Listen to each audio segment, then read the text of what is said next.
ಕೌಸಲ್ಯ ಸುಪ್ರಜಾ ರಾಮ ಪೂರ್ವ ಸಂಧ್ಯಾ ಪ್ರವರ್ತತೆ ಉತ್ತಿಷ್ಟ ನರಶಾರ್ದೂಲ ಕರ್ತವ್ಯಂ ದೈವಮಾಂತಿಕಂ.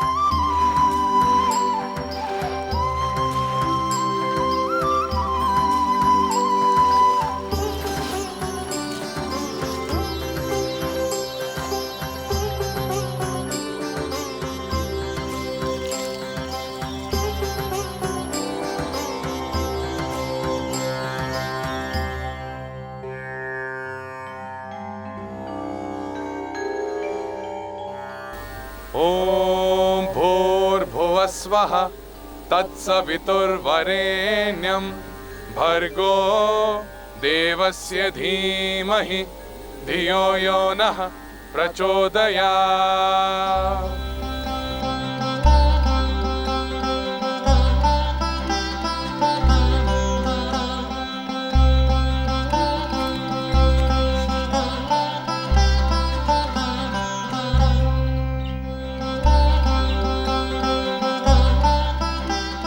ರಾಮ ಲಕ್ಷ್ಮಣ, ನಾವು ನಮ್ಮ ಪ್ರಯಾಣವನ್ನು ಮುಂದುವರಿಸೋಣ. ಇಲ್ಲಿಯೇ ಸರಿಯೂ ಗಂಗಾ ನದಿಗಳ ಸಂಗಮವಿದೆ. ಅಲ್ಲಿ ಮಹಾನ್ ತಪಸ್ವಿಗಳ ಆಶ್ರಮವೂ ಇದೆ. ಇಂದು ರಾತ್ರಿ ನಾವು ಅಲ್ಲಿಯೇ ತಂಗಿದ್ದು ನಾಳೆ ಮುಂಜಾನೆ ನಮ್ಮ ಆಶ್ರಮದ ಕಡೆ ಪ್ರಯಾಣ ಬೆಳೆಸೋಣ. ಆಗಲಿ ಗುರುಗಳೇ. ಬನ್ನಿ.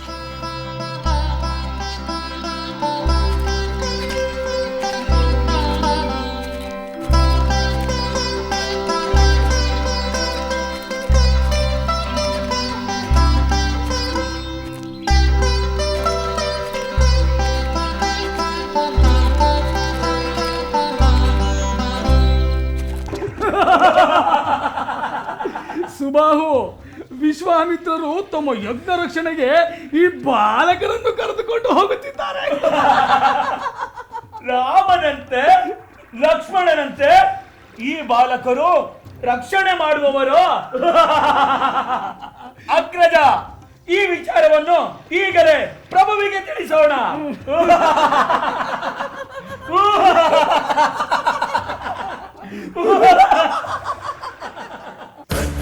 ರಾಮ ಲಕ್ಷ್ಮಣ ಮಹರ್ಷಿ, ರಾಜರ್ಷಿ, ಬ್ರಹ್ಮರ್ಷಿ ವಿಶ್ವಾಮಿತ್ರರ ಯಾಗಕ್ಕೆ ಬಾಲಕರ ರಕ್ಷಣೆ. ಆ ವಿಶ್ವಾಮಿತ್ರರ ಅವಿವೇಕತನಕ್ಕೆ ನಗೆಯು ಬರುತ್ತಿದೆ. ಮಾರೀಚ, ಸುಬಾಹು, ಆ ರಾಜಪುತ್ರರ ಆಗಮನದಿಂದ ನಿಮ್ಮಿಂದ ಅವರು ಯಾಗವನ್ನು ರಕ್ಷಿಸುವುದು ಅಸಾಧ್ಯ. ನಿಮ್ಮ ಶಕ್ತಿ ಏನೆಂಬುದನ್ನು ಇಡೀ ಲೋಕಕ್ಕೆ ತಿಳಿಸಿ ಆ ಯಜ್ಞವನ್ನು ಧ್ವಂಸ ಮಾಡಿ, ಜೊತೆಗೆ ಆ ಬಾಲಕರನ್ನು ಕೂಡ. ಇನ್ನು ಮುಂದೆ ನಿಮ್ಮ ವಿರುದ್ಧವಾಗಿ ನಿಂತು ಯಾರು ಏನನ್ನು ರಕ್ಷಿಸಿಕೊಳ್ಳುವುದು ಅಸಾಧ್ಯ ಎನ್ನುವುದನ್ನು ಲೋಕಕ್ಕೆ ತಿಳಿಸಿ. ನಿಮ್ಮ ಯಜ್ಞ ಧ್ವಂಸ ಕಾರ್ಯವನ್ನು ಮುಂದುವರಿಸಿ. ಆಗಲಿ ಪ್ರಭು, ತಾವು ಹೇಳಿದಂತೆಯೇ ಮಾಡುತ್ತೇವೆ. ನಾವು ಯಾರ ರಕ್ಷಣೆಯನ್ನು ಲೆಕ್ಕಿಸದೆ ವಿಶ್ವಾಮಿತ್ರರ ಯಜ್ಞವನ್ನು ಭಂಗ ಮಾಡುತ್ತೇವೆ.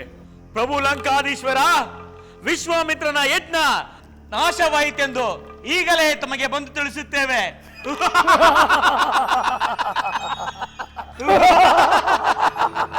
ಎಲ್ಲ ಯಜ್ಞಗಳು ನಾಶವಾಗಲಿ. ಈ ರಾವಣನ ಬಲ ಏನೆಂಬುದನ್ನು ಮೂರು ಲೋಕಕ್ಕೂ ತಿಳಿಸಿ.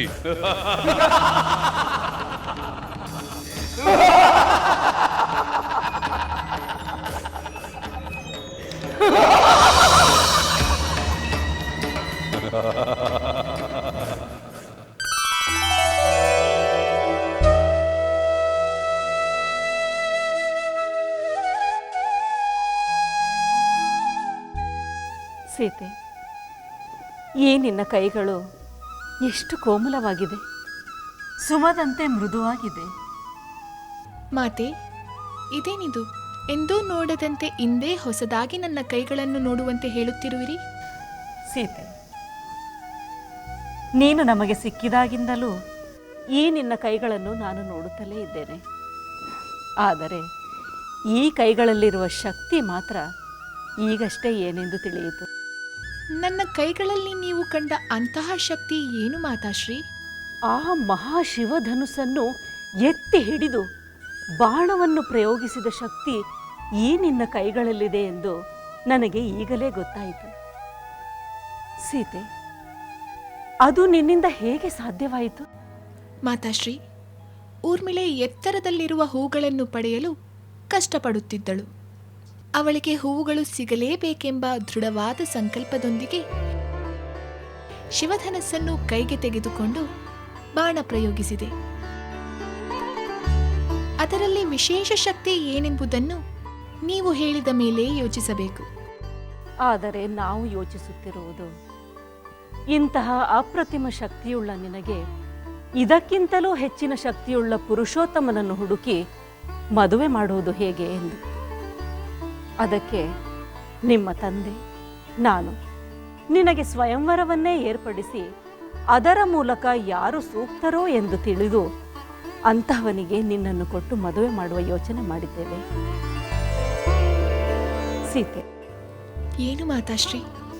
ಸ್ವಯಂವರದ ಮೂಲಕ ನಿನ್ನ ಪತಿಯನ್ನು ಆಯ್ಕೆ ಮಾಡುವುದು ನಿನಗೆ ಸಂತೋಷವೇ? ನಿಮ್ಮ ಸಂತೋಷವೇ ನನ್ನ ಸಂತೋಷವು.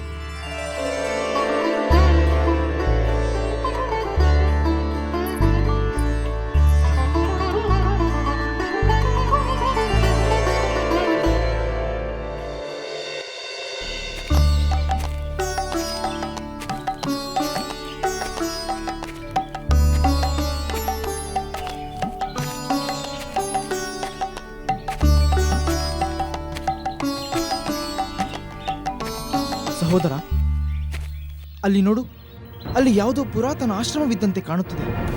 ಆದರೆ ಅಲ್ಲಿ ಯಾರೂ ವಾಸಿಸುತ್ತಿರುವಂತೆ ನನಗೆ ಕಾಣುತ್ತಿಲ್ಲ.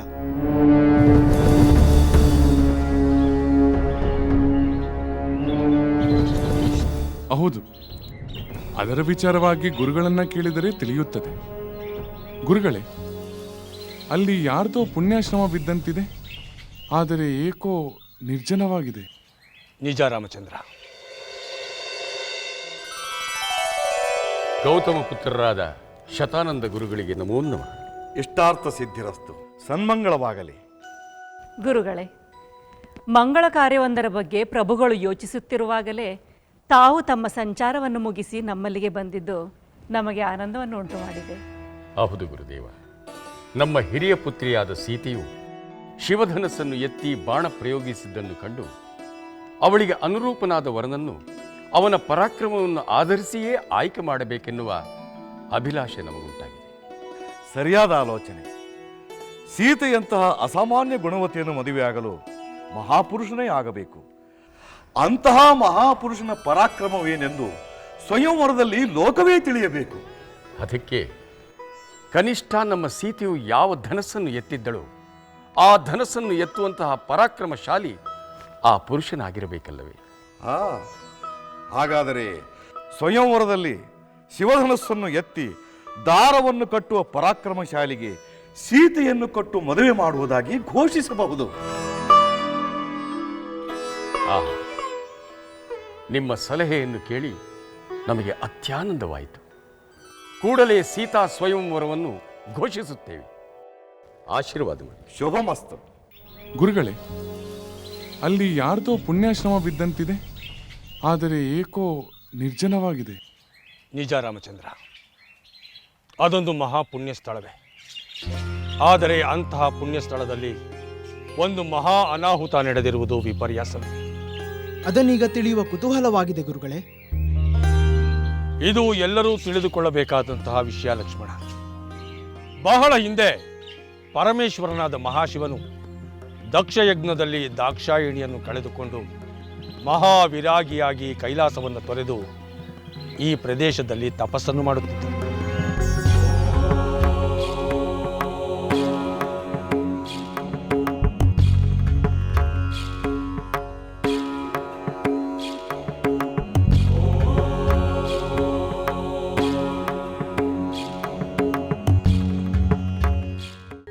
ಪರಶಿವನ ದೀರ್ಘ ತಪಸ್ಸಿನಿಂದ ಸೃಷ್ಟಿಯ ಸ್ಥಿತಿ ಲಯ ಚಕ್ರಗಳು ಅಲ್ಲೋಲ ಕಲ್ಲೋಲವಾಗುವ ಹಂತಕ್ಕೆ ಬಂದಾಗ ದೇವತೆಗಳೆಲ್ಲ ಬ್ರಹ್ಮ ವಿಷ್ಣುವಿನ ಮೊರೆ ಹೊಕ್ಕರು.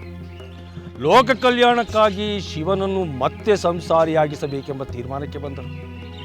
ಅದೇ ಸಮಯಕ್ಕೆ ಸರಿಯಾಗಿ ಹಿಮವಂತನ ಮಗಳಾಗಿ ಜನಿಸಿದ ಪಾರ್ವತಿ ಶಿವನನ್ನೇ ಪತಿಯಾಗಿ ಸ್ವೀಕರಿಸಬೇಕೆಂಬ ಮಹಾ ದೃಢ ಸಂಕಲ್ಪದಿಂದ ಶಿವನ ಧ್ಯಾನದಲ್ಲಿ ನಿರತರಾಗಿದ್ದರು. ಶಿವನು ತಪಸ್ಸಿನಿಂದ ಹೊರಬಂದು ಕಣ್ಣು ಬಿಟ್ಟು ತನ್ನನ್ನು ವರಿಸಲು ಕಾದಿರುವ ಪಾರ್ವತಿಯನ್ನು ನೋಡಿದರೆ ಪರಶಿವನು ಸಂಸಾರಿಯಾಗಬಹುದು. ಆದರೆ ಶಿವ ಕಣ್ಣು ಬಿಟ್ಟು ಪಾರ್ವತಿಯನ್ನು ನೋಡಬೇಕಾದರೆ ಅದಕ್ಕೆ ಮನ್ಮಥನ ನೆರವು ಬೇಕೆಂಬ ತೀರ್ಮಾನಕ್ಕೆ ಬಂದು ಶಿವನ ತಪೋಭಂಗಕ್ಕೆ ಮನ್ಮಥನನ್ನು ನೇಮಿಸಿದರು. ತಪೋಭಂಗವಾಗಿ ಶಿವನ ಕಣ್ಣುರಿಯಿಂದ ದೇಹವನ್ನೇ ಕಳೆದುಕೊಂಡ ಮನ್ಮಥ ಅನಂಗನಾದ.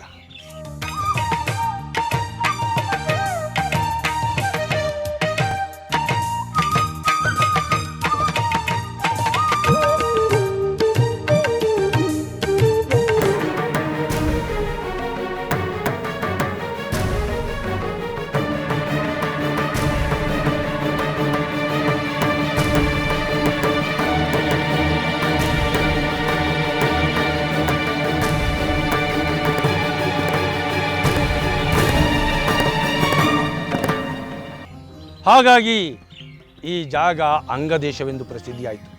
ಮುಂದೆ ಅಂಗದೇಶವೆಂದು ಮಹಾಖ್ಯಾತಿಯನ್ನು ಪಡೆಯಿತು. ಗುರುಗಳೇ, ಆ ಪರಮೇಶ್ವರನ ವಿರಕ್ತಿ, ಆ ಮನ್ಮಥನನ್ನು ಗೆದ್ದ ಮಹಾಶಕ್ತಿಯ ಬಗ್ಗೆ ಹೇಳಿ ನಮ್ಮನ್ನು ಧನ್ಯರಾಗಿಸಿದಿರಿ. ಎಲ್ಲರೂ ಮನ್ಮಥನಿಗೆ ಸೋಲುತ್ತಾರೆ, ಆದರೆ ಮಹೇಶ ಮನ್ಮಥನನ್ನೇ ದಹಿಸಿ ಮಹೇಶ್ವರನಾದ. ಲಕ್ಷ್ಮಣ, ಅರಿಷಡ್ ವರ್ಗಗಳಿಗೆ ಕಾಮವೇ ಮೂಲ. ಯಾರು ಕಾಮವನ್ನು ಗೆಲ್ಲುತ್ತಾರೋ ಅವರು ಎಲ್ಲವನ್ನೂ ಗೆಲ್ಲುತ್ತಾರೆ. ಬನ್ನಿ.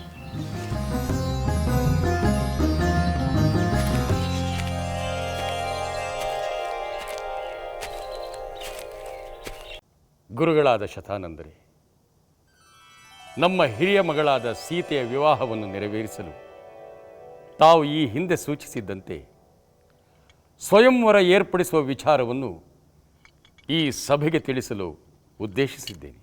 ಅಗತ್ಯವಾಗಿ ಸ್ವಯಂವರವೆಂದರೆ ಅಷ್ಟ ದಿಕ್ಕುಗಳಿಂದ ಹಲವಾರು ರಾಜಕುಮಾರರು ಬರಬೇಕಾಗುತ್ತದೆ.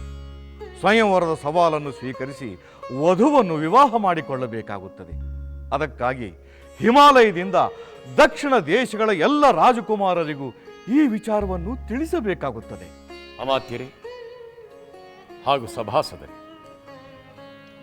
ನಮ್ಮ ಸೀತೆಯು ಸಾಮಾನ್ಯ ಸ್ತ್ರೀಯಲ್ಲವೆಂಬುದು ಆಕೆಯ ಸದ್ಗುಣಗಳಿಂದ ಎಲ್ಲರಿಗೂ ತಿಳಿದ ವಿಚಾರ. ಇತ್ತೀಚೆಗೆ ಒಂದು ಸಂದರ್ಭದಲ್ಲಿ 10 ಜನ ಬಲಿಷ್ಠರು ಅಲುಗಾಡಿಸಲು ಸಾಧ್ಯವಾಗದಂತಹ ಆ ಮಹಾಶಿವಧನಸ್ಸನ್ನು ನಮ್ಮ ಸೀತೆಯು ತನ್ನ ಕೈಯಾರ ಎತ್ತಿ ಬಾಣ ಪ್ರಯೋಗಿಸಿದ್ದನ್ನು ಕಂಡು ವಿಸ್ಮಯಗೊಂಡಿದ್ದೇವೆ. ಇಂತಹ ಪರಾಕ್ರಮವನ್ನು ಪ್ರದರ್ಶಿಸಿದ ನಮ್ಮ ಸೀತೆಯನ್ನು ವರಿಸುವ ಯಾರೇ ಆಗಿರಲಿ, ಆ ಮಹಾಶಿವಧನಸ್ಸನ್ನು ಎತ್ತುವ ಸಾಮರ್ಥ್ಯವನ್ನು ಹೊಂದಿರಲೇಬೇಕು ಎಂಬುದೇ ನಮ್ಮೆಲ್ಲರ ಅಭಿಮತ. ಆದ್ದರಿಂದ ಆ ಶಿವಧನಸ್ಸನ್ನು ಎತ್ತಿ ಹೆದೆಯೇರಿಸುವುದೇ ಪಣವಾಗಿ ನಾವು ಸೀತಾ ಸ್ವಯಂವರವನ್ನು ಏರ್ಪಡಿಸಿರುತ್ತೇವೆ. ಆ ಪರಾಕ್ರಮವನ್ನು ಪ್ರದರ್ಶಿಸುವ ಶಕ್ತಿಶಾಲಿಯೇ ನಮ್ಮ ಸೀತೆಯನ್ನು ವರಿಸಲು ಯೋಗ್ಯನಾಗಿರುತ್ತಾನೆ. ಈ ವಿಚಾರವನ್ನು ಅಷ್ಟ ದಿಕ್ಕುಗಳ ಎಲ್ಲ ರಾಜರುಗಳಿಗೂ ತಿಳಿಸುವಂತೆ ನಾವು ಆಜ್ಞಾಪಿಸುತ್ತಿದ್ದೇವೆ. ಈ ವಿಚಾರವನ್ನು ಎಲ್ಲ ರಾಜಾಸ್ಥಾನಗಳಲ್ಲೂ ತಿಳಿಸಿ.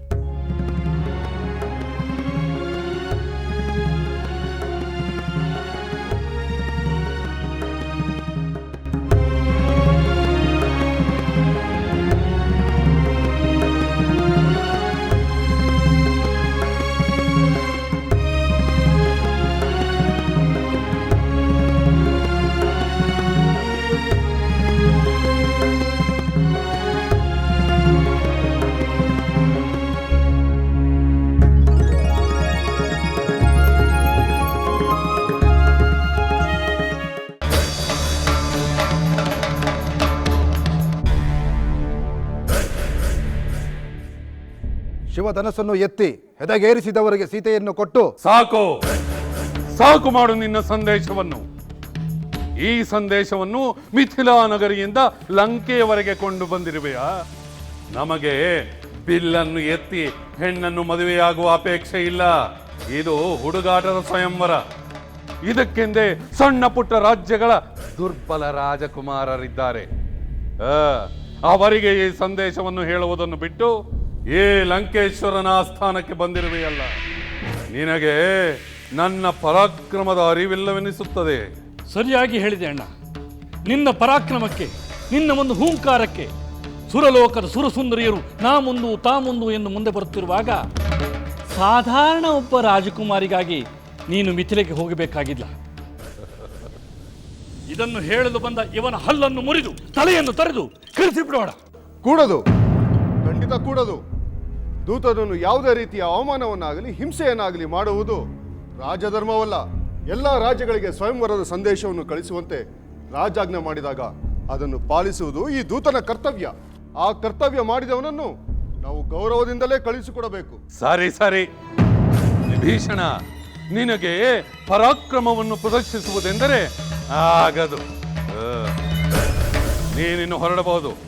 ಮತ್ತೆಂದಿಗೂ ಇಂತಹ ಸಂದೇಶಗಳನ್ನು ಇಲ್ಲಿಗೆ ತರಬೇಡ. ಇವರಿಗೆ ಸಂದೇಶ ಕಳಿಸುವ ಅಪೇಕ್ಷೆ ಯಾರಿಗೂ ಇರಲಿಲ್ಲ. ಇವರ ದೂತರ ಕೈಗೆ ಸಿಕ್ಕಿ ಬಲವಂತದಿಂದ ಇಲ್ಲಿ ಬಂದೆ. ಸತ್ಯ ಬದುಕಿದೆ. ಹೊರಡು.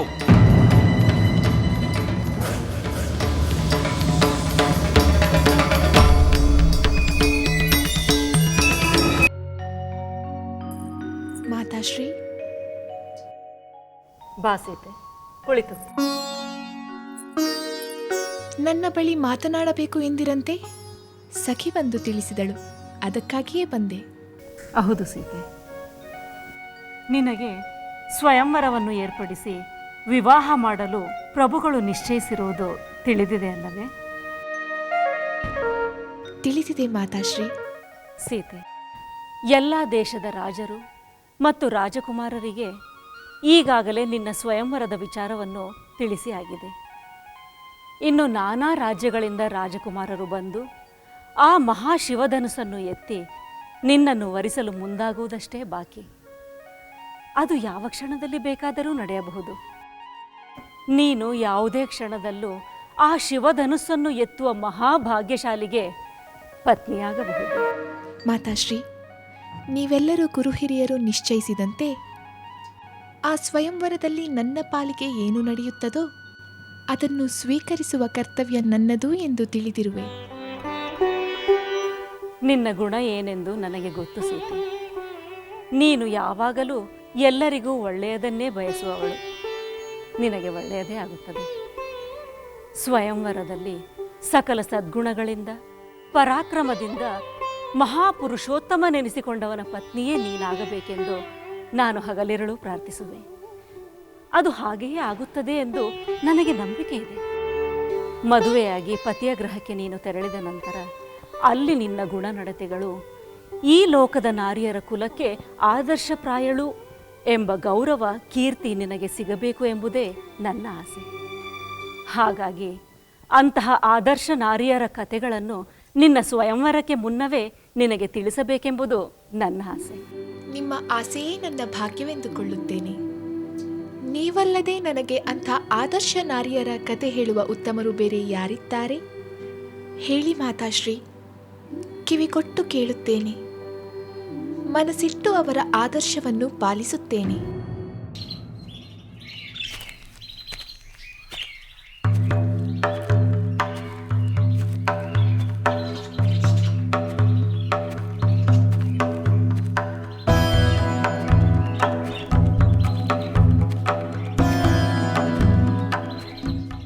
ಗುರುಗಳೇ,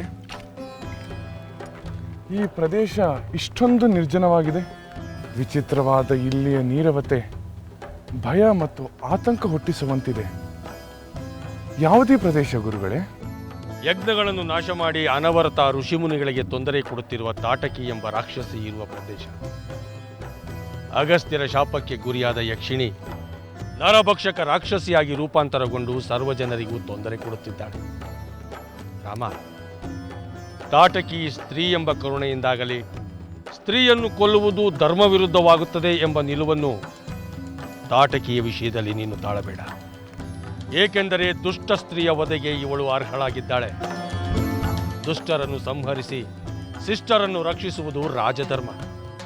ಆದ್ದರಿಂದ ನೀನು ತಾಟಕಿಯನ್ನು ಸಂಹರಿಸಿದಲ್ಲಿ ರಾಜಧರ್ಮವನ್ನು ಕಾಪಾಡಿದಂತೆಯೇ ಆಗುತ್ತದೆ.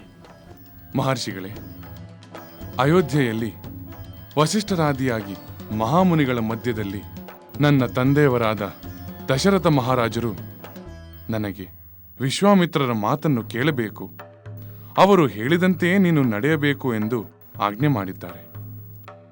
ಪಿತೃವಾಕ್ಯ ಪರಿಪಾಲನೆ ಮಾಡುತ್ತಾ ಪ್ರಜಾಪಾಲನೆಗಾಗಿ ಈ ತಾಟಕಿಯ ವಧೆಯನ್ನು ತಮ್ಮ ಆಣತಿಯಂತೆ ಖಂಡಿತವಾಗಿಯೂ ಮಾಡುತ್ತೇನೆ.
ಸೀತೆ, ಸ್ತ್ರೀಯ ಶಕ್ತಿಯು ಅನುಪಮವಾದದ್ದು. ಪತಿವ್ರತೆಗೆ ಅಸಾಧ್ಯವಾದದ್ದನ್ನು ಕೂಡ ಸಾಧಿಸುವಂತಹ ಆತ್ಮಶಕ್ತಿ ಇರುತ್ತದೆ. ಅಂತಹ ಆತ್ಮಶಕ್ತಿ ಇದ್ದ ಸ್ತ್ರೀ ಈ ಹಿಂದೆ ಭೀಕರ ಬರಗಾಲದಲ್ಲೂ ಹನಿ ನೀರು ಸಿಗದಿರುವ ಕಡೆ ಸಾವಿರಾರು ಋಷಿಮುನಿಗಳಿಗೆ ನೀರನ್ನು ದೊರಕಿಸಿದಳು. ಅಹುದೇ, ಸ್ತ್ರೀಯೊಬ್ಬಳು ತನ್ನ ತಪಶಕ್ತಿಯ ಮೂಲಕ ಋಷಿಮುನಿಗಳಿಗೆ ನೀರಿನ ಕೊರತೆಯನ್ನು ನೀಗಿದರು ಎಂದರೆ ಅದು ಆಶ್ಚರ್ಯ ಮತ್ತು ಅದ್ಭುತ. ಆ ಮಹಾನಾರಿ ಯಾರೆಂದು ನೀವು ನನಗೆ ಹೇಳುವಿರಾ ಮಾತಾಶ್ರೀ? ಹೇಳುತ್ತೇನೆ. ಅತ್ರಿ ಮಹರ್ಷಿಗಳ ಪತ್ನಿ ಅನಸೂಯಾ ದೇವಿಯೇ ಆ ಮಹಾ ತಪಸ್ವಿನಿ ಹಾಗೂ ಮಹಾಪತಿವ್ರತೆ. ಒಮ್ಮೆ ಬಹಳ ಹಿಂದೆ 12 ವರ್ಷಗಳ ಕಾಲ ಭೀಕರ ಬರಗಾಲ ಉಂಟಾಗಿ ಗಂಗೆಯ ನೀರು ಸಹ ಋಷಿಮುನಿಗಳಿಗೆ ಲಭ್ಯವಾಗದಂತಾಯಿತು. ಅಂತಹ ಸಂದರ್ಭದಲ್ಲಿ ತನ್ನ ಪತಿವ್ರತಾ ಶಕ್ತಿಯ ಪ್ರಭಾವದಿಂದ ಹಾಗೂ ತನ್ನ ತಪಸ್ಸಿನ ಪ್ರಭಾವದಿಂದ ಋಷಿಮುನಿಗಳಿಗೆ ನೀರು ದೊರಕುವಂತೆ ಮಾಡಿದಳು. ಮಾತಾಶ್ರೀ, ಅನಸೂಯಾ ದೇವಿ ನೀರನ್ನು ಉತ್ಪತ್ತಿ ಮಾಡಿದಳೆ ಅಥವಾ ತಾನೇ ನದಿಯಾಗಿ ಹರಿದಳೆ? ಇಲ್ಲ ಸೀತೆ, ಅನಸೂಯಾ ದೇವಿ ತನ್ನ ಪ್ರಾರ್ಥನೆಯಿಂದ ಆ ಗಂಗೆಯನ್ನೇ ಒಲಿಸಿಕೊಂಡಳು.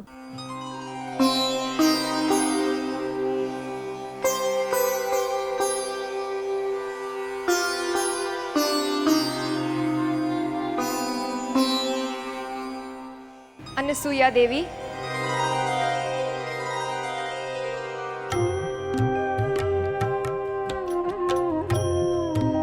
ಅನಸೂಯಾ ದೇವಿ, ನಿನ್ನ ಪ್ರಾರ್ಥನೆಯಿಂದ ನನಗೆ ಅತ್ಯಂತ ಸಂತೋಷವಾಗಿದೆ.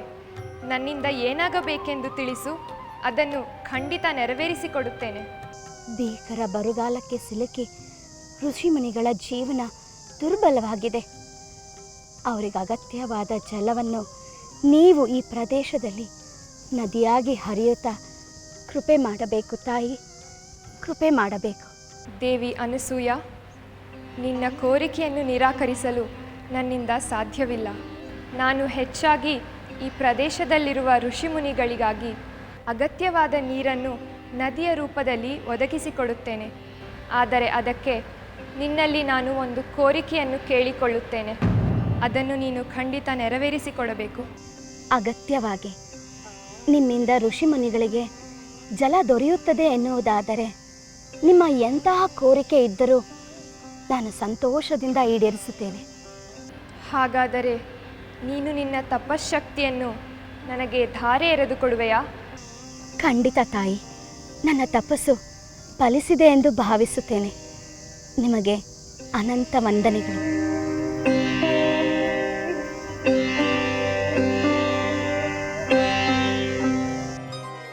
ತಾವು ಹೇಳಿದ ಅನಸೂಯಾ ದೇವಿಯ ಕಥೆಯನ್ನು ಕೇಳಿ ನನಗೆ ಬಹಳ ಸಂತೋಷವಾಯಿತು.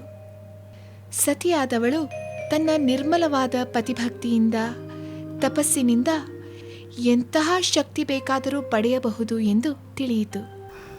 ಹೌದು ಸೀತೆ, ಸ್ತ್ರೀಯಾದವಳು ತನ್ನ ಸದ್ಗುಣದಿಂದ ತನ್ನ ಪಾಲಿನ ಧರ್ಮವನ್ನು ಪಾಲಿಸುವುದರಿಂದ ಎಂತಹ ಸಂಕಷ್ಟಕ್ಕೂ ಪರಿಹಾರವನ್ನು ನೀಡಬಹುದು ಎಂಬುದು ನಿನಗೂ ತಿಳಿದಿರಲಿ ಎಂದೇ ನಿನಗೆ ನಾನು ಈ ಕಥೆಯನ್ನು ಹೇಳಿದೆ. ಮಾತಾಶ್ರೀಯವರೇ, ನಾನು ಈ ಮಹಾಸತಿಯರ ಬಗ್ಗೆ ಇನ್ನಷ್ಟು ಕೇಳಲು ಬಯಸುತ್ತೇನೆ.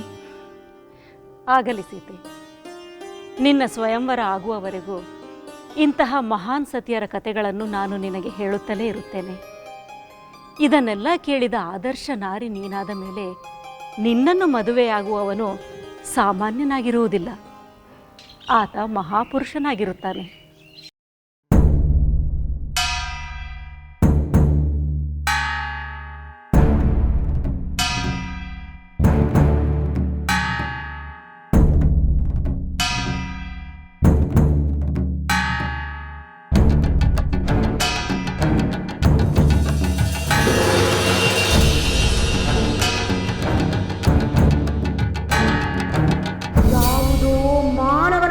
ಬರುತ್ತಿದೆಯಲ್ಲ, ನನ್ನ ಅರಣ್ಯ ಪ್ರದೇಶದಲ್ಲಿ ಮಾನವನ ಪ್ರವೇಶವಾಗಿದೆ. ಅಂಜುಬುರುಕ ಮಾನವನು ನನ್ನ ಪ್ರದೇಶವನ್ನು ಪ್ರವೇಶ ಮಾಡುವುದನ್ನು ಬಿಟ್ಟು ಬಹಳ ಕಾಲವಾಗಿದೆ. ಈಗ ಯಾರಿಗೆ ಬಂದಿದೆ ಅಂತಹ ಧೈರ್ಯ? ಅವನಿಗೆ ಇನ್ನೂ ಉಳಿಗಾಲವಿಲ್ಲ. ಅವನನ್ನು ಸಿಗಿದು ಭಕ್ಷಿಸುತ್ತೇನೆ. ಇಂದು ನನಗೆ ಹಬ್ಬ ಹಬ್ಬ.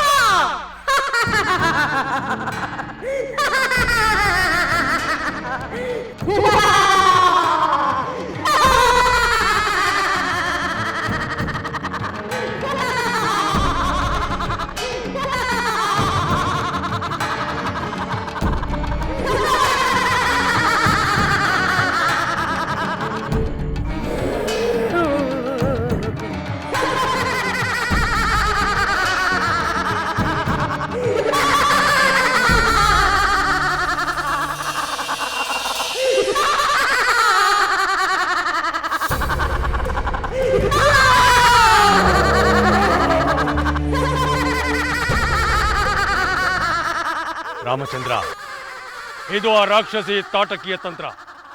ಅವಳನ್ನು ಎದುರಿಸಲು ಶಬ್ದವೇದಿಯೇ ಸೂಕ್ತ ಅಸ್ತ್ರ.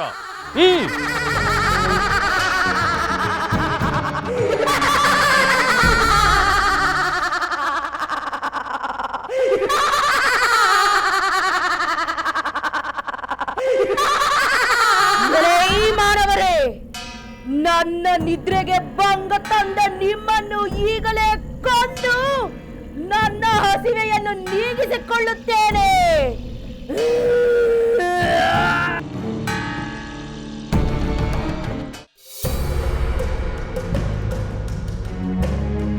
ಅಮಾತ್ಯರೇ, ರಾಜಕುಮಾರಿ ಸೀತೆ ವಿವಾಹವನ್ನು ಸ್ವಯಂವರದ ಮೂಲಕ ನಡೆಸಲಾಗುವುದು ಎಂಬ ಸಂದೇಶವನ್ನು ಅನುಸರಿಸಿ ಅಷ್ಟ ದಿಕ್ಕುಗಳಿಂದಲೂ ಸಪ್ತಖಂಡಗಳಿಂದಲೂ ವಿವಾಹ ಆಕಾಂಕ್ಷಿಗಳು ಅಲ್ಲದೆ ಅನೇಕಾನೇಕ ಕ್ಷತ್ರಿಯ ಕುಲವಂಶದ ರಾಜಕುಮಾರರು ವೀರ ಶಿರೋಮಣಿಗಳು ಆಗಮಿಸಿರುವುದು ಸರಿಯಷ್ಟೇ?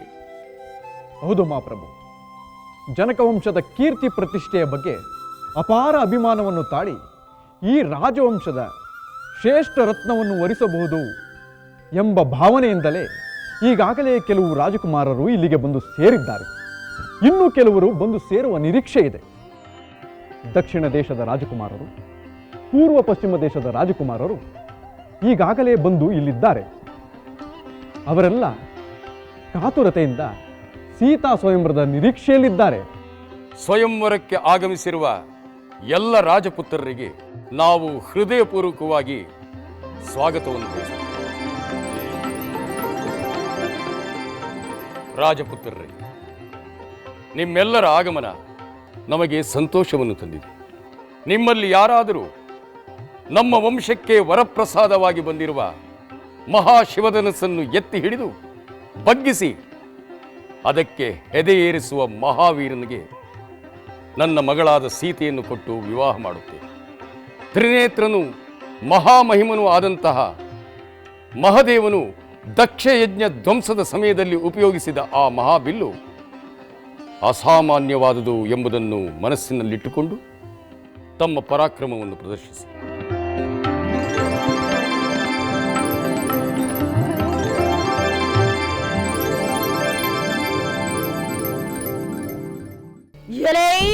ಆದರೆ ನನ್ನ ನಿದ್ರೆಗೆ ಭಂಗ ತಂದ ನಿಮ್ಮನ್ನು ಈಗಲೇ ಕೊಂದು ನನ್ನ ಹಸಿವೆಯನ್ನು ನೀಗಿಸಿಕೊಳ್ಳುತ್ತೇನೆ.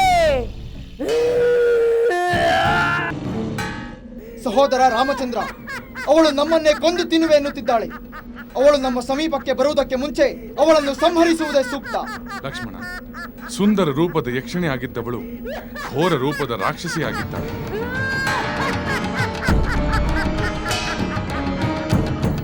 ಇವಳು ರಾಕ್ಷಸಿ ಆಗಿದ್ದರೂ ಸ್ತ್ರೀ ಎನ್ನುವ ಒಂದೇ ಕಾರಣಕ್ಕೆ ಇವಳ ಕಿವಿ ಮೂಗು ಕತ್ತರಿಸಿ ಹಿಂದಿರುಗಿ ಹೋಗುವಂತೆ ಮಾಡುತ್ತಾನೆ.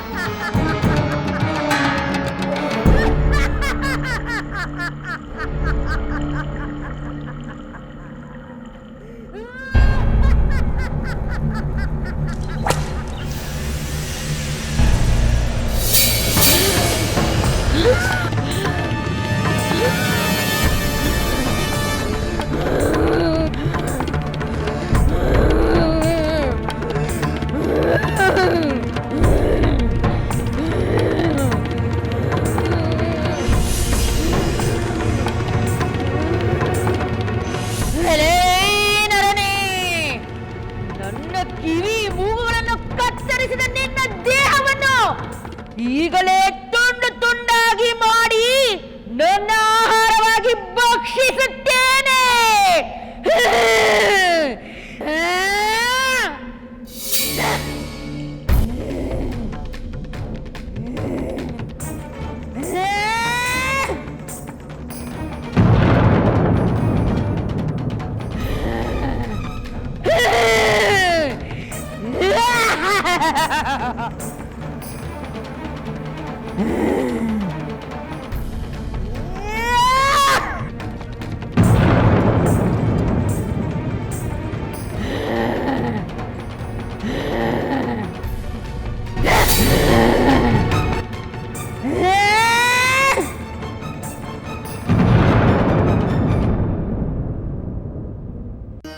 ರಾಜಪುತ್ರರು, ಶಿವಧನಸ್ಸಿನ ಮಹಿಮೆ ಏನೆಂಬುದು ಈಗಾಗಲೇ ನಿಮಗೆ ತಿಳಿಯಿತು. ಇನ್ನು ಆ ಧನಸ್ಸಿನ ಮುಂದೆ ನಿಮ್ಮ ಶಕ್ತಿಯನ್ನು ಪ್ರದರ್ಶನ ಮಾಡಿ. ಅಮಾತ್ಯರೇ, ಶಿವಧನಸ್ಸನ್ನು ಇಲ್ಲಿಗೆ ತರಿಸಿ. ಅಪ್ಪಣೆ ಪ್ರಭು. ರಾಜಕುಮಾರರೇ, ಶಿವಧನಸ್ಸು ಮಹಾ ಪವಿತ್ರವಾದದ್ದು. ಅದನ್ನು ಎತ್ತಿ ಹೆದೆ ಏರಿಸಲು ಅಸಾಧ್ಯವೆನಿಸಿದರೆ ತಾವು ಇಲ್ಲಿಗೆ ಬಂದದ್ದು ವ್ಯರ್ಥವಾಯಿತು ಎಂದು ತಿಳಿಯಬೇಕಾಗಿಲ್ಲ. ಶಿವಧನುಸ್ಸಿನ ದರ್ಶನ ಪಡೆದು ಅದನ್ನು ಸ್ಪರ್ಶಿಸುವುದು ಕೂಡ ಪರಮ ಪಾವನವೆಂದು ತಿಳಿಯಬೇಕು. ಪೂಜ್ಯ ಗುರುಗಳಾದ ಶತಾನಂದರು ತಮ್ಮ ದಿವ್ಯವಾಣಿಯನ್ನು ಅರುಹಿದ್ದಾರೆ. ಅದರಂತೆ ತಾವು ಈ ಸ್ವಯಂವರದಲ್ಲಿ ಪಾಲ್ಗೊಳ್ಳಬೇಕೆಂದು ನಾನು ವಿನಂತಿಸುತ್ತೇನೆ.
ರಾಜಕುಮಾರರೇ,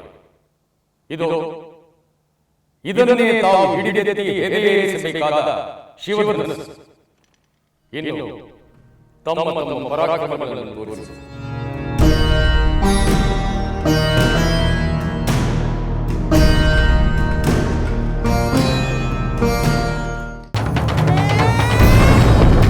ಈಕೆ ಸ್ತ್ರೀ ಎನ್ನುವ ಅನುಕಂಪ ತಾಳದೆ ಲೋಕಕಂಟಕಿ ಮಹಾ ದುಷ್ಟಳೆಂದು ತಿಳಿದು ಈಕೆಯನ್ನು ಸಂಹರಿಸು.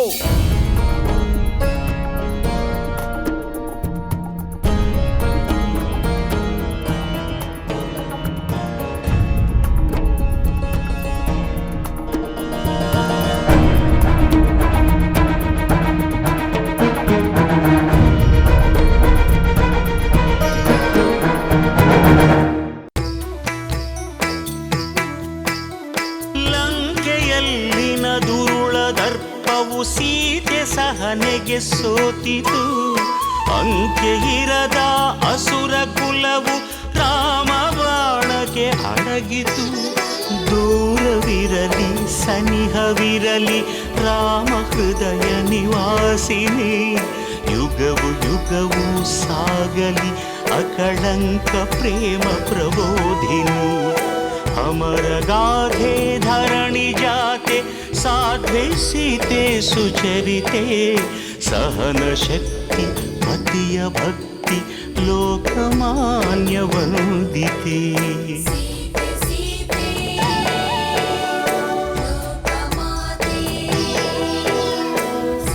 ರಾಮ ಹೃದಯ ನಿವಾಸಿನಿ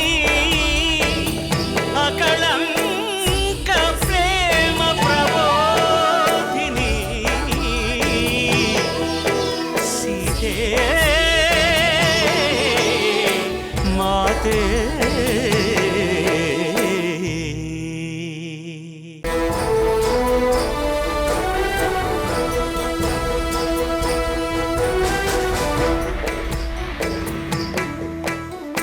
ಅಮರ ಗಾಥೆ ಧರಣಿ ಜಾತೆ ಸಾಧ್ವಿ ಸೀತೆ ಸುಚರಿತೆ. ಸಹನ ಶಕ್ತಿ ಪತಿಯ ಭಕ್ತಿ ಲೋಕಮಾನ್ಯ ವಂದಿತೆ. ಮಂಗಳಾಂಗಿ ಮಹಾಮಾತೆ ನಾರಿ ಕುಲಕ್ಕೆ ಮಾದರಿ. ಕಷ್ಟದೆದುರು ದುಷ್ಟರೆದುರು ಸಹಿಸಿ ಗೆಲ್ಲುವ ಗುಣಸಿರಿ.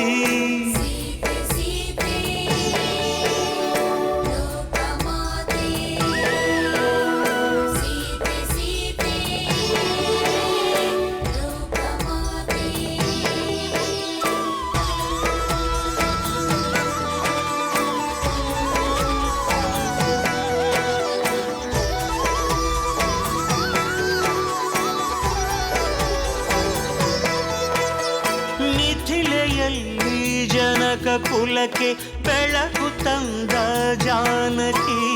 ಸ್ವಯಂವರದಿ ಧನುವ ಮುರಿದ ರಾಮಚಂದ್ರನ ನಾಯಕಿ. ಪಟ್ಟದರಸಿಯಾಗುವಂಥ ಭಾಗ್ಯ ಸಿಗುವ ಸಮಯದಿ ದಟ್ಟ ಅಡವಿಯ ಹೊಕ್ಕಿ ನಡೆದಳು ಪತಿಯ ಜೊತೆಗೆ ಪ್ರೇಮದಿ. ಪ್ರೇಮ ಪೂರ್ಣೆ ತ್ಯಾಗಶೀಲೆ ಸೂರ್ಯ ಕುಲಕ್ಕೆ ಜ್ಯೋತಿಯು. ಉರಿವ ಬೆಂಕಿ ಸುಡದು ಇವಳ ನೀತಿಗಂತ ಶಕ್ತಿಯು.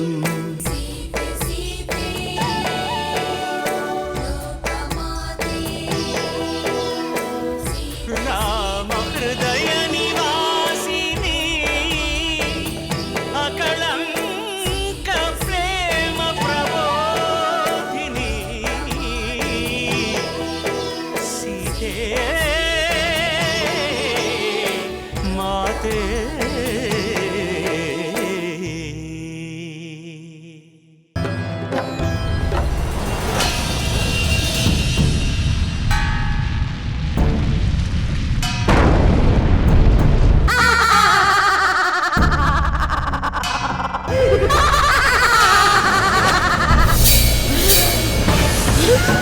ಸ್ವಯಂವರಕ್ಕೆ ಆಗಮಿಸಿರುವ ಎಲ್ಲ ರಾಜಪುತ್ರರಿಗೆ ನಾವು ಹೃದಯಪೂರ್ವಕವಾಗಿ ಸ್ವಾಗತವನ್ನು ಬಯಸುತ್ತೇವೆ.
ರಾಮಚಂದ್ರ, ರಕ್ಕಸಿ ಹೆಣ್ಣು ಎನ್ನುವ ಕಾರಣಕ್ಕೆ ಅವಳನ್ನು ಸಂಹರಿಸದೆ ಹೆದರಿಸಿ ಓಡಿಸುವ ನಿನ್ನ ಉದ್ದೇಶ ಸಫಲವಾಗುತ್ತಿಲ್ಲ. ಕಾಮರೂಪ ಶಕ್ತಿಯುಳ್ಳ ಈ ರಕ್ಕಸಿ ವಿವಿಧ ರೂಪಗಳನ್ನು ಧರಿಸಿ ಅಮಾಯಕರಿಗೆ, ಋಷಿ ಮುನಿಗಳಿಗೆ ತೊಂದರೆಯನ್ನುಂಟು ಮಾಡಲು ಮುಂದಾಗುತ್ತಾಳೆ. ಈಕೆ ಸ್ತ್ರೀ ಎನ್ನುವ ಅನುಕಂಪ ತಾಳದೆ ಲೋಕಕಂಟಕಿ ಮಹಾದುಷ್ಟಳೆಂದು ತಿಳಿದು ಈಕೆಯನ್ನು ಸಂಹರಿಸು. ಆಗಲಿ ಗುರುಗಳೇ.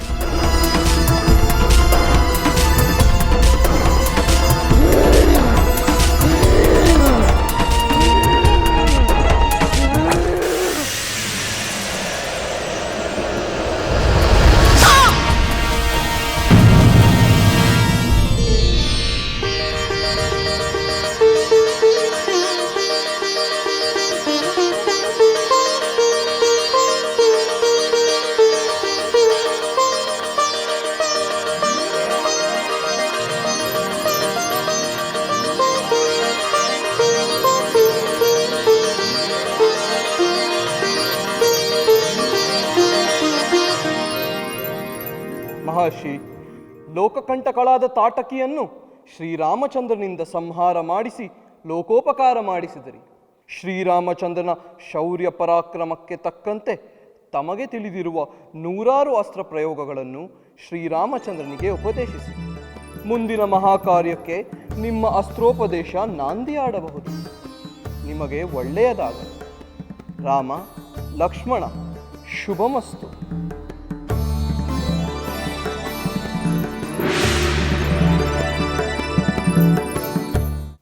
ರಾಜಕುಮಾರರೇ,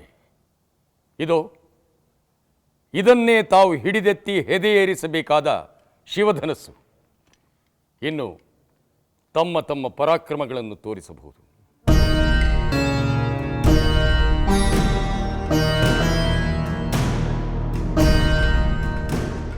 ಅಂಗದೇಶದ ಅಂಗರಾಜರೇ, ಅಂಗವಂಗಗಳಿಂದ ಕಾಂಬೂಜರೇ, ದಕ್ಷಿಣ ರಾಜ್ಯಗಳ ಸಿಂಹಾಸನಾಧೀಶರೇ, ರಾಜಕುಮಾರರೇ, ಮಂತ್ರಿಮಾನ್ಯರೇ,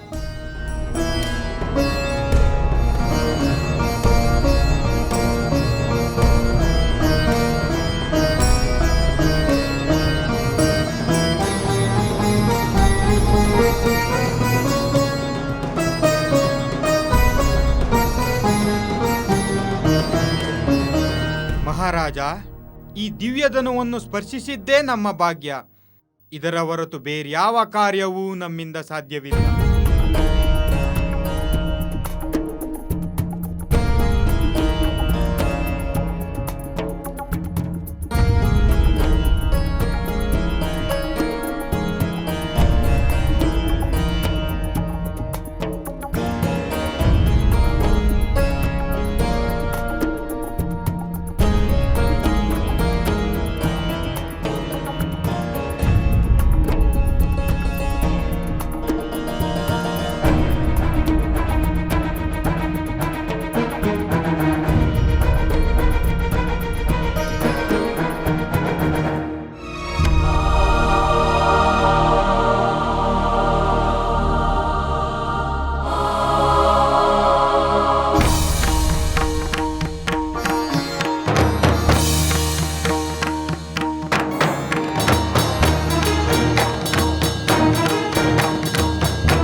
ಮಹಾಪ್ರಭು, ಈ ಮಹಾಧನಸ್ಸನ್ನು ನೋಡಿದ ಮೇಲೆ ನಮಗೆ ಇದಕ್ಕೆ ವಂದಿಸುವುದು ಬಿಟ್ಟು ಬೇರೇನನ್ನೂ ಮಾಡಲು ಸಾಧ್ಯವಿಲ್ಲವೆಂದು ಅನ್ನಿಸುತ್ತದೆ. ನಾವಿನ್ನು ಬರುತ್ತೇವೆ.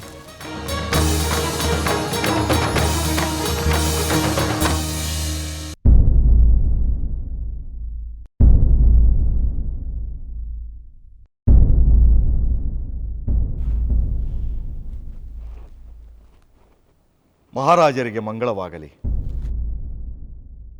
ಗುರುಗಳಿಗೆ ನಮೋ ನಮಃ.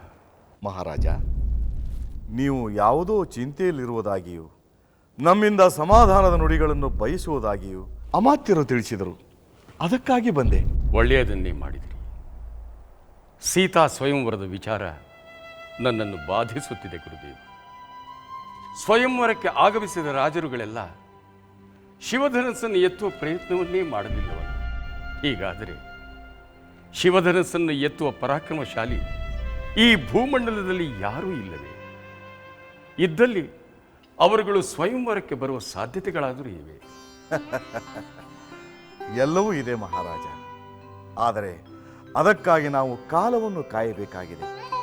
ನಿನ್ನ ವಂಶದ ಕೀರ್ತಿಯನ್ನು, ಸೀತೆಯ ಅಸಾಮಾನ್ಯ ಗುಣಗಳ ವಿಚಾರವನ್ನು ತಿಳಿದ ಮೋಹಿತರಾದ ಅಲ್ಪಬಲದ ರಾಜಕುಮಾರರು ಉತ್ಸಾಹದಿಂದ ಆರಂಭದಲ್ಲಿ ಬಂದು ಸ್ವಯಂವರದ ಸವಾಲನ್ನು ಎದುರಿಸಲು ಬಲಸಾಲದೆ ಹೊರಟು ಹೋದರು.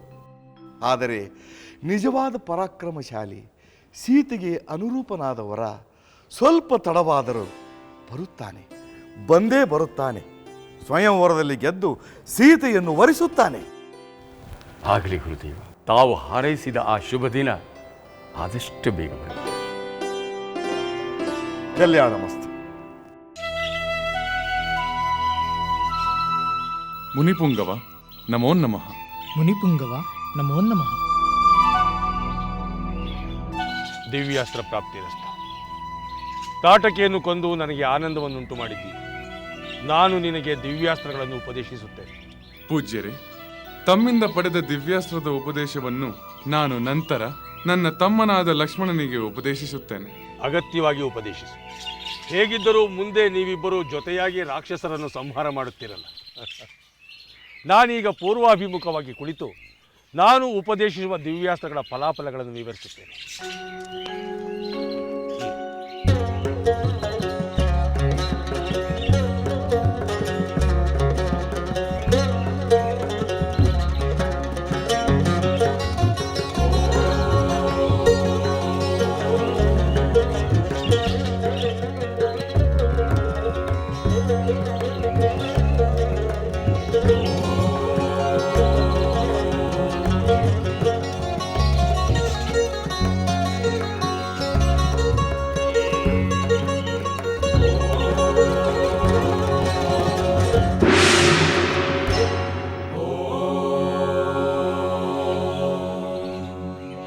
ರಾಮಚಂದ್ರ, ಮಹರ್ಷಿ ವಿಶ್ವಾಮಿತ್ರರು ತಮಗೆ ಉಪದೇಶಿಸಿದ್ದ ಅಸ್ತ್ರದ ಅಧಿದೇವತೆಗಳು ನಾವೀಗ ನಿಮ್ಮ ಕಿಂಕರರಾಗಿದ್ದೇವೆ. ತಾವು ಏನೇ ಆಜ್ಞೆ ಮಾಡಿದರೂ ಅದನ್ನು ಪಾಲಿಸಲು ಸಿದ್ಧರಿದ್ದೇವೆ. ಆಗಲಿ.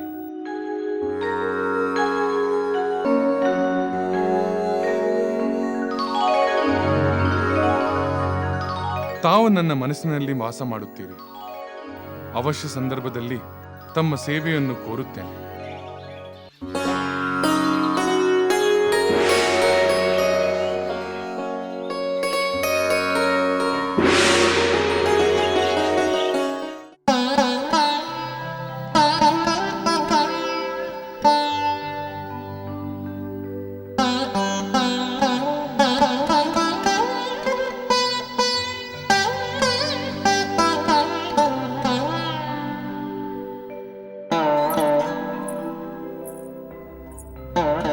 ಮಾತಾಶ್ರೀ. ಸಖಿ,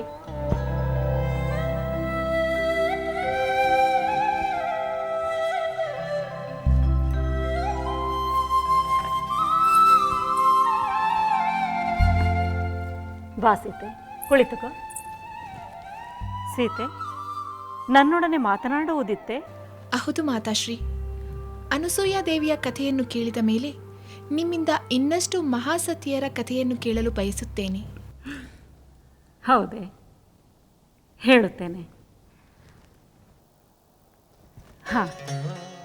ಮಹಾಮುನಿ ವಶಿಷ್ಠರ ಪತ್ನಿ ಮಹಾಸತಿ ಅರುಂಧತಿಯ ಬಗ್ಗೆ ಇಂದು ನಿನಗೆ ಕಥೆಯನ್ನು ಹೇಳುತ್ತೇನೆ. ಅರುಂಧತಿ ಸಾಮಾನ್ಯಳಲ್ಲ. ಆಕೆಯ ಮಹಿಮೆಯ ಬಗ್ಗೆ ಹೇಳಲು ಬೇಕಾದಷ್ಟು ಉತ್ತಮವಾದ ವಿಷಯಗಳಿವೆ. ಆದರೆ ನಿನಗೆ ಸ್ವಯಂವರ ನಡೆಯುತ್ತಿರುವ ಈ ಸಂದರ್ಭದಲ್ಲಿ, ಮದುವೆಯಾಗಿ ಪತಿಯ ಗೃಹಕ್ಕೆ ತೆರಳುವ ಈ ಸಂದರ್ಭದಲ್ಲಿ ಪತಿವ್ರತೆಯಾಗಿ ಸತಿಯ ಶಕ್ತಿ ಏನೆಂದು ಹೇಳಲು ಕೆಲವು ವಿಷಯಗಳನ್ನು ತಿಳಿಸುತ್ತೇನೆ. ಮಾತಾಶ್ರೀ, ಅರುಂಧತಿ ದೇವಿಯು ಕೂಡ ಅನಸೂಯ ದೇವಿಯ ಹಾಗೆ ಅಸಾಧ್ಯವಾದದ್ದನ್ನು ತನ್ನ ತಪಶಕ್ತಿಯಿಂದ ಸಾಧ್ಯವಾಗಿಸಿದಳೆ. ಹೌದು ಸೀತೆ, ಅರುಂಧತಿಯ ಇಂತಹ ಶಕ್ತಿಯನ್ನು ಪರೀಕ್ಷಿಸಿ ಕೃಪೆ ಮಾಡಿದ್ದು ಯಾರು ಗೊತ್ತೇ? ಯಾರು ಮಾತಾಶ್ರೀ? ಬೇರೆ ಯಾರೂ ಅಲ್ಲ, ತ್ರಿನೇತ್ರನು, ತ್ರಿಶೂಲಪಾಣಿಯು, ಕೈಲಾಸವಾಸಿಯೂ ಆದ ಆ ಪರಮೇಶ್ವರ. ಹೌದೇ? ಪರಮೇಶ್ವರ ಹೇಗೆ ಅರುಂಧತಿಯನ್ನು ಪರೀಕ್ಷಿಸಿದ? ಹೇಳುತ್ತೇನೆ. ಒಮ್ಮೆ ಸಪ್ತರ್ಷಿಗಳು ಇದ್ದ ಪ್ರದೇಶದಲ್ಲಿ ಬರಗಾಲ ಉಂಟಾಗಿ ಸಪ್ತರ್ಷಿಗಳು ಆಹಾರವನ್ನು ಹುಡುಕಲು ಬೇರೆ ಪ್ರದೇಶಕ್ಕೆ ಹೊರಟರು. ಅರುಂಧತಿಯನ್ನು ಆಶ್ರಮದಲ್ಲೇ ಬಿಟ್ಟು ಹೊರಟು ಹೋದರು. ಇಂತಹ ಸಂಕಷ್ಟದ ಸಂದರ್ಭದಲ್ಲಿ ಅರುಂಧತಿ ಇದ್ದ ಆಶ್ರಮಕ್ಕೆ ಆ ಪರಮೇಶ್ವರನು ಬ್ರಾಹ್ಮಣನ ರೂಪದಲ್ಲಿ ಬಂದ. ಆಗ ಭವತಿ ಭಿಕ್ಷಾಂದೇ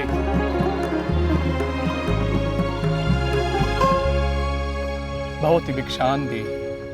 ವಿಪ್ರೋತ್ತಮರಿಗೆ ನಮೋ ನಮಃ. ಭಗವಂತನ ಕೃಪೆ ಇರಲಿ. ತಾಯಿ, ನಾನು ಬಹಳ ಹಸಿವಿನಿಂದ ಬಂದಿದ್ದೇನೆ. ತಿನ್ನಲು ಆಹಾರವನ್ನು ನೀಡಿ ಉಪಚರಿಸುವೆಯಾ? ವಿಪ್ರೋತ್ತಮರೇ, ದಯವಿಟ್ಟು ಮನ್ನಿಸಿ.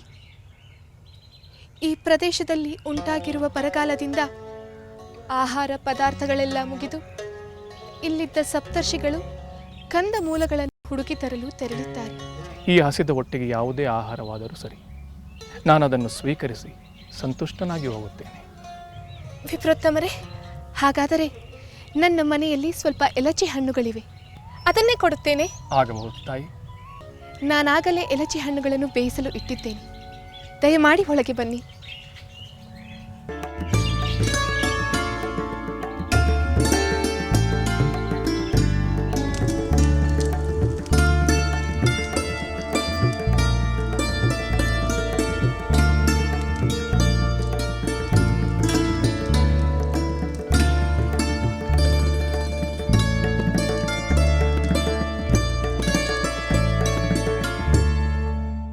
ಮಾತಾಶ್ರೀ, ಅರುಂಧತಿ ದೇವಿಯು ಎಲಚಿ ಹಣ್ಣುಗಳನ್ನು ಬೇಯಿಸಿಕೊಟ್ಟು ಬ್ರಾಹ್ಮಣ ರೂಪದಲ್ಲಿರುವ ಶಿವನ ಹಸಿವನ್ನು ನಿವಾರಿಸಿದಳೆ.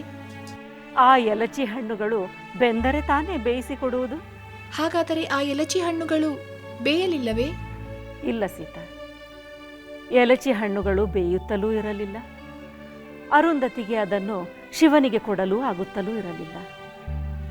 ಕೊಡದೆ ತಾನು ಯಾವುದೇ ರೀತಿಯ ಆಹಾರವನ್ನು ಸೇವಿಸುವುದಾಗಲಿ, ಕೊನೆಗೆ ನೀರನ್ನು ಸ್ವೀಕರಿಸುವ ಮನಸ್ಸೂ ಇರಲಿಲ್ಲ. 12 ವರ್ಷಗಳು ಬರಗಾಲ ಕಳೆಯುವವರೆಗೂ, ಸಪ್ತರ್ಷಿಗಳು ಆಶ್ರಮಕ್ಕೆ ಹಿಂತಿರುಗುವವರೆಗೂ ಬ್ರಾಹ್ಮಣ ವೇಷದ ಶಿವನು ಹೇಳುತ್ತಿದ್ದ ಪುಣ್ಯಕಥೆಗಳನ್ನು ಕೇಳುತ್ತಾ ತನ್ನ ಹಸಿವು ಬಾಯಾರಿಕೆಗಳನ್ನು ಮರೆತೇ ಬಿಟ್ಟಳು. ಹಾಗಾದರೆ ಅರುಂಧತಿ ದೇವಿ 12 ವರ್ಷಗಳ ಕಾಲ ಏನೂ ಸೇವಿಸದೆ ಶಿವನು ಹೇಳುತ್ತಿದ್ದ ಕಥೆಯನ್ನು ಕೇಳುತ್ತಲೇ ಇದ್ದಳೆ. ಅದೇ ಅರುಂಧತಿಯ ತಪಶಕ್ತಿ. ಆ ಶಕ್ತಿಯನ್ನು ಮೆಚ್ಚಿ ಶಿವನು ತನ್ನ ನಿಜ ರೂಪವನ್ನು ತೋರಿಸಿದ.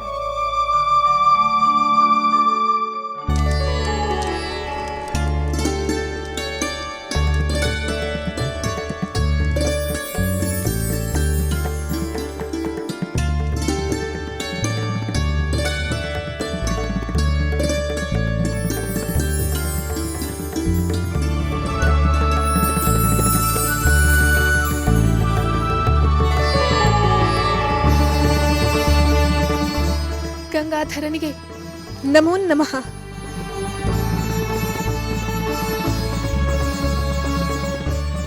ಸಾಧ್ವಿ ಅರುಂಧತಿ,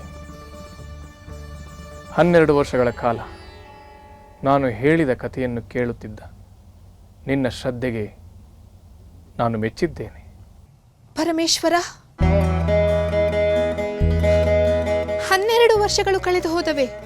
ಹೌದು ಅರುಂಧತಿ, ಅತ್ತ 12 ವರ್ಷಗಳು ಕಳೆದು ಹೋದವು. ಇತ್ತ ಬರಗಾಲವು ಮುಗಿಯಿತು. ಇನ್ನು ಮುಂದೆ ಇಲ್ಲಿ ಎಲ್ಲ ಸಮೃದ್ಧಿ. ಸಪ್ತ ಋಷಿಗಳು ಹಿಂತಿರುಗುತ್ತಿದ್ದಾರೆ. 12 ವರ್ಷಗಳ ಕಾಲ ನಾನು ಹೇಳಿದ ಕಥೆಯನ್ನು ಕೇಳುತ್ತಿದ್ದ ನೀನು ಒಂದು ತಪಸ್ಸನ್ನು ಮಾಡಿದಂತೆಯೇ ಸರಿ. ಅರುಂಧತಿ, ನಿನಗೆ ಬೇಕಾದ ವರವನ್ನು ಕೇಳಿಕೊ, ನಾನು ನಿನ್ನ ಅಪೇಕ್ಷೆಯನ್ನು ಈಡೇರಿಸುತ್ತೇನೆ.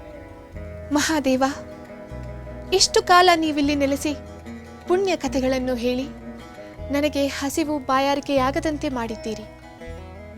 ನಿಮ್ಮ ಕೃಪೆಗೆ ಸಾಕ್ಷಿಯಾದ ಇಲ್ಲಿನ ತೀರ್ಥವು ಬದರಾಪಾಚವೆಂಬ ಪ್ರಸಿದ್ಧಿಯನ್ನು ಪಡೆದು ಋಷಿಮುನಿಗಳಿಗೆ ಪ್ರಿಯವಾಗಲಿ.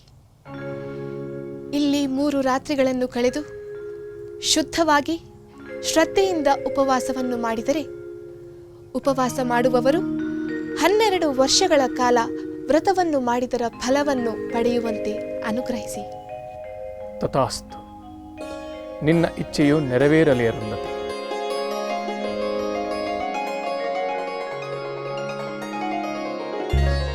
ಮಹಾಚರಿತ್ರವತಿಯಾದ ಅರುಂಧತಿ ದೇವಿಯ ಕಥೆಯನ್ನು ಕೇಳಿ ನನಗೆ ಆನಂದವಾಗಿದೆ. ಈ ರೀತಿಯ ಶಕ್ತಿಯನ್ನು ಸತಿತ್ವದಿಂದ ಗಳಿಸಿದರೆ ದೇವದಾನವ ಯಕ್ಷ ಗಂಧರ್ವರಿಂದಾಗಲಿ ಮಹಾಪರಾಕ್ರಮಿಯಾದ ಮಾನವರಿಂದಾಗಲಿ ಹೆಣ್ಣಿನ ಚರಿತ್ರೆ ತೇಜಸ್ಸನ್ನು ಕಳೆಯಲು ಸಾಧ್ಯವಿಲ್ಲ. ಅಂತಹ ಮಹಿಮೆಯನ್ನು ಮಹಾಸತಿ ಅರುಂಧತಿಯ ಕಥೆಯ ಸ್ಫೂರ್ತಿಯಿಂದ ನೀನು ಗಳಿಸಬೇಕು ಸೀತೆ.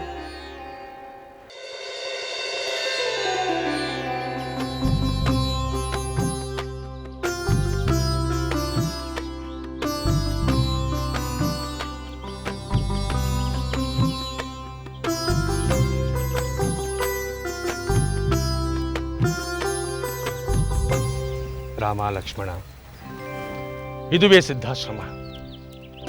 ನಾನಿನ್ನು ಯಜ್ಞ ಕಂಕಣವನ್ನು ತೊಟ್ಟು ಯಜ್ಞಕ್ಕೆ ಸಿದ್ಧನಾಗುತ್ತೇನೆ. ಒಮ್ಮೆ ಕಂಕಣವನ್ನು ತೊಟ್ಟ ಮೇಲೆ ಮೌನವ್ರತವನ್ನು ಪಾಲಿಸುತ್ತೇನೆ. ನೀವು ಯಜ್ಞ ವೇದಿಕೆಯ ಬಳಿಯೇ ಸನ್ನದ್ಧರಾಗಿ ಆ ರಾಕ್ಷಸಾಧಮರುಗಳಿಂದ ಯಜ್ಞವನ್ನು ರಕ್ಷಣೆ ಮಾಡುವ ಜವಾಬ್ದಾರಿ ತಮ್ಮದು.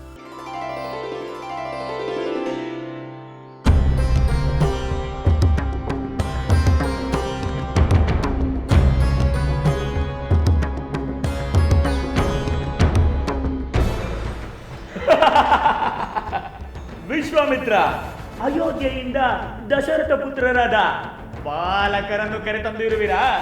ಇವರು ನಮ್ಮ ಶಕ್ತಿಯ ಮುಂದೆ ಗರಿಕೆಗೂ ಸಮವಲ್ಲ.